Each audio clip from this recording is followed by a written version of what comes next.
Misam Yam Amadi Security Force the Kutaraklabadi Kudakta Kuthangani Amadi Jiribam the thiba khangdana leiriba pikliba angang ahum amadi nupi ahum yaona Punna meeoi taruk Ahenba Security Force Thajinduna Fangdriba Faoba Thigani haina Manipur Police ki IZ Administration ke Jayenta fongdokhre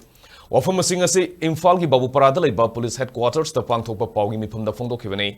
Paugi Mipam the IGP IK Muiva Operation IGP Kaviv Intelligence Su Sarugyake Mana makha taraduna ngarang Jiribam ki Borobekra Police Station da anirak suboina atamnan attack sa tharakibani mamang da kayarak attack sa tharakibani Zakurador da su CRPF ta attack torkiba amadi CRPF na ngaktuna leiri minute nifu mangarom khut thoknaraba matungda yengshin masalubada kuki militants singe asi bhaksang sing taduna leiramani makoidagi RPJ yauna khusu khulai kya phagatpangamkhe Makoina celiba dress ki matungina makoy si village volunteer ni haiva thajaba wali haike man haiki vada tasengnamak misam singda attack torpada CRPF singna sukhut halle misam sing bungak senduna sapagada bompam singda lehalle Jiribam ki maitegi maisa ki bomapam singda thiba sangbada meeoi 12 gi manungda manga amana rescue tawre leikidaba ani sure amadi sahi nauriba angang yauna puna meeoi 3 Ahenba Security Force Thajinduna thiba humbi thabak sathari Makatana Ahenba Security Force Thajinduna Fangdriba Faoba Thigani haibagi thajaba thamnakle lo leitabagumna police ta target tawba civilians sing da target tawbuna khunai asida mangjaba khakta oigani haiba wafam su phongdokhe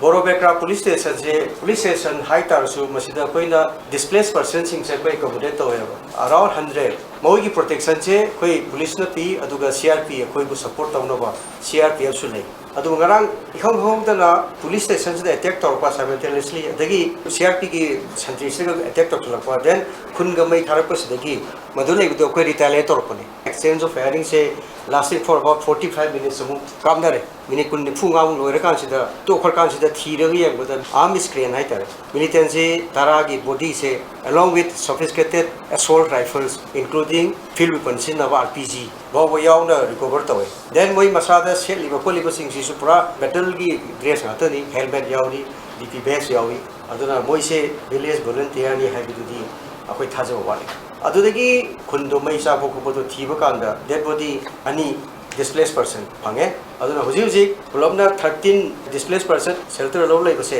si mang magi manung sida koi huji lai ri se asi bani ba yaw khre huji trace to ngam da se nupi amaga angang minor khraga meter problem si ma koi thiba koi hodari kanna aduga ahum amna rescue tawre adu hongna bi matugina huji ti attack ko tora badi retaliate tawne aduna huji ti all concerned koina haijabase cooperation pebio hujiki lawless oiba ain leitabo smai mana tongning pungtok to civilian target to di police target to bose masidagi pura masi wakan khanda verka masi tokuna fe